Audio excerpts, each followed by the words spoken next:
ओम श्री शक्ति नमः। ओम श्री शक्ति नमः। ओम श्री शक्ति नमः। ओम श्री शक्ति नमः।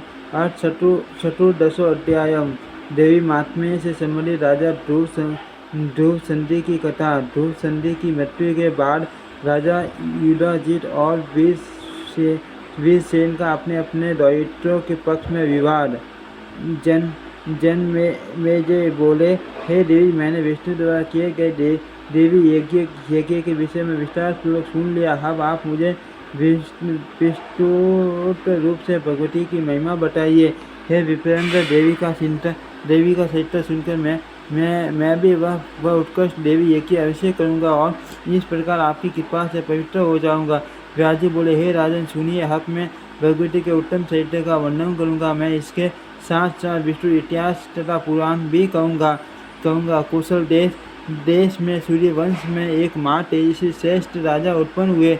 वे महाराज पुष्य के पुत्र थे और ध्रुव संधि के नाम से विख्यात थे। वे धर्मात्मा, सत्यनिष्ठ तथा वर्णाश्रम धर्म की रक्षा के लिए सदा तत्पर रहते थे। पवित्र व्रतधारी वे ध्रुव संधि वैभवशालिनी अयोध्या नगरी में राज्य करते थे। उनके राज्य में ब्राह्मण, क्षत्रिय, वैश्य, शूद्र, द्विजगण तथा अन्य सभी अपनी अपनी जीविका में तत्पर रहकर धर्मपूर्वक आचरण करते थे। उनके राज्य में कहीं भी चोर, निंदक, ढूंढ, पाखंडी, धन तथा मूर्ख मनुष्य निवास नहीं करते थे।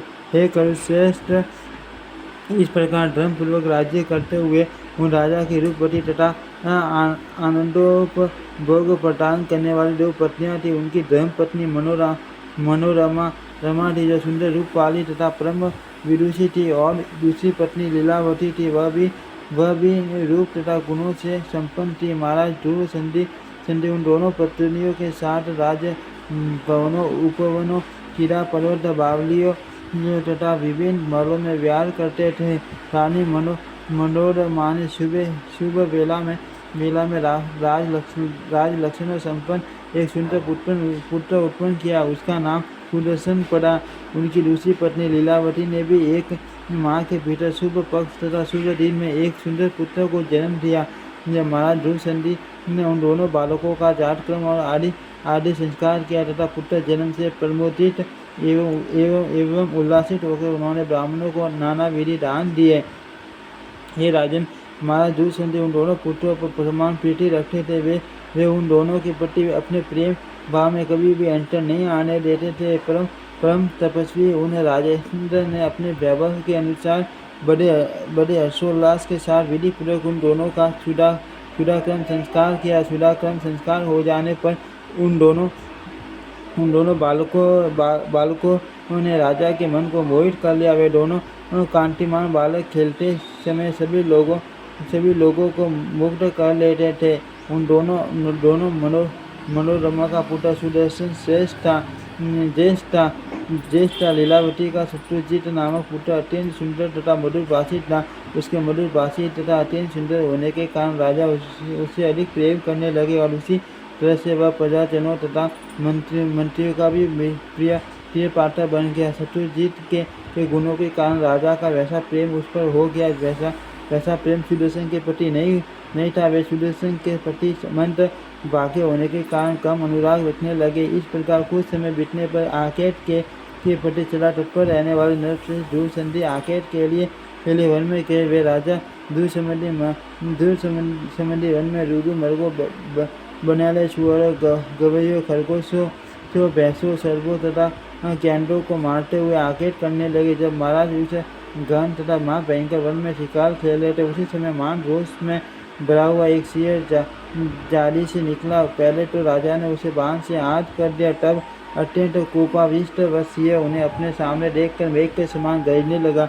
अपनी पूंछ खड़ी करके तथा गर्दन के लंबे केसों को सितरा कर अत्यंत कुपित वह शेर राजा को मारने के लिए छलांग लगाकर उन पर झपटा। तब उसे देखकर राजा ने भी तत्काल अपने हाथ में तलवार धारण कर ली और बाएं हाथ में ढाल लेकर दूसरे शेर के समान खड़े हो गए। यह देखकर उनके जो सेवकगण थे वे सभी अत्यंत कुपित हो उठे और रोष पूर्वक उस शेर पर अलग अलग बाणों से प्रहार करने लगे। वहाँ मान हाकार मच गया तथा भीषण प्रहार होने लगा। इसी बीच वह भयानक शेर राजा पर टूट पड़ा। उसे अपने अपने ऊपर झपटते देखकर राजा ने खड्ग से उस पर प्रहार किया। सिंह ने भी राजा के समीप आकर अपने भयानक तथा तीक्ष्ण नखों से राजा को सट विक्षत कर डाला। नखों के प्रहार से आहत होकर राजा गिर पड़े और उनकी मृत्यु हो गई। इससे सभी सैनिक और भी क्रोधित हो उठे। तब वे बाणों से सिंह पर भीषण प्रहार करने लगे। इस प्रकार राजा धूलसंधि तथा वह सिंह दोनों मर गए। तदनंतर सैनिकों ने आकर मंत्र परवरों को ये समाचार बताया। राजा के परलोक गमन का समाचार सुनकर उन श्रेष्ठ मंत्रियों ने उस वन में जाकर उनका दाह संस्कार करवाया।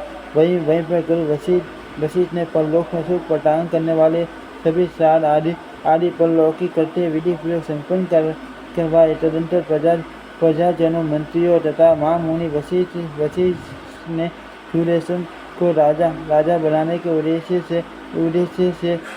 से आपस में विचार विमर्श किया। श्रेष्ठ मंत्रियों ने कहा, शूरसेन महाराज की धर्मपत्नी मनोरमा के पुत्र हैं, शांत स्वभाव वाले पुरुष हैं तथा सभी लक्षणों से संपन्न हैं। ये राज सिंहासन के योग्य हैं। गुरु वशिष्ठ ने भी वही बात कही कि महाराज का यह पुत्र शूरसेन राज्य पद के योग्य हैं, क्योंकि बालक होते हुए भी धर्मपरायण राजकुमार ही राज सिंहासन का अधिकारी होता है। वही वृद्ध मंत्रियों के इस प्रकार विचार करने के उपरांत ये समाचार सुनकर उज्जैनी नरेश राजा युधाजित शीघ्र ही वहाँ आ पहुँचे। लीलावती के पिता युधाजित अपने दामाद की मृत्यु के विषय में सुनकर अपने दायित्व के हित की कामना से उस समय शीघ्रतापूर्वक वहाँ आए।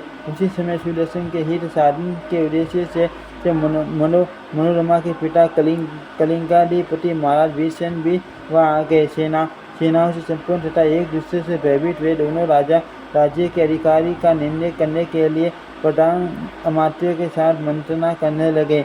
युधाजित ने पूछा कि इन दोनों राजकुमारों में ज्येष्ठ कौन है? ज्येष्ठ ही राज्य प्राप्त करता है, कनिष्ठ कदापि नहीं।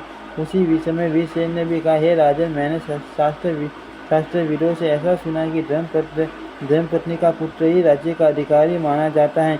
युधाजित ने पुनः कहा कि यह शत्रुजित गुणों के कारण ज्येष्ठ है। यह सुदर्शन राजसी चिन्हों से युक्त होते हुए भी वैसा नहीं है। अपने स्वार्थ के वशीभूत उन दोनों राजाओं में वहाँ विवाद होने लगा। अब उस महासंकट की परिस्थिति में उनके संदेह का समाधान करने में कौन समर्थ हो सकता था? युधाजित ने मंत्रियों से कहा कि आप लोग अवश्य ही स्वार्थपरायण हो गए हैं और सुदर्शन को राजा बनाकर धन का स्वयं उपभोग करना चाहते हैं। मैंने आप लोगों का यह विचार तो आप सबकी भाव भंगिमा से पहले ही जान लिया था। शत्रुजित सुदर्शन से अधिक बलवान है। अतः आप लोगों की सम्मति तो यह होनी चाहिए कि शत्रुजित ही राज सिंहासन पर आसीन होने योग्य हैं। ऐसा कौन व्यक्ति है जो मेरे जीवित रहते गुणों में बड़े तथा सेना में सुसज्जित राजकुमार को छोड़कर गुणों में छोटे पुत्र को राजा बना सके? इसके लिए मैं निश्चित रूप से घोर संग्राम करूंगा। मेरे खड्ग की धार से पृथ्वी के भी 2 टुकड़े हो सकते हैं। फिर आप लोगों की बात ही किया।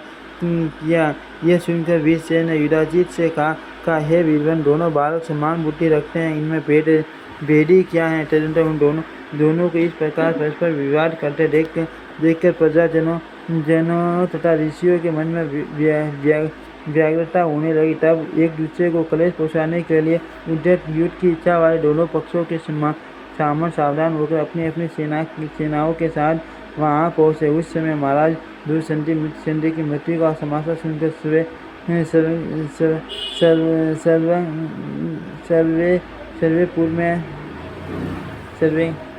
सरंगवेरपुर में रहने वाले निषादगण राज को लूटने के लिए कि वहाँ के दोनों राजकुमार अभी बालक हैं तथा वे आपस में कलह कर रहे थे। यह सुनकर देश देशांतर के 100 लुटेरे भी वहाँ आ गए।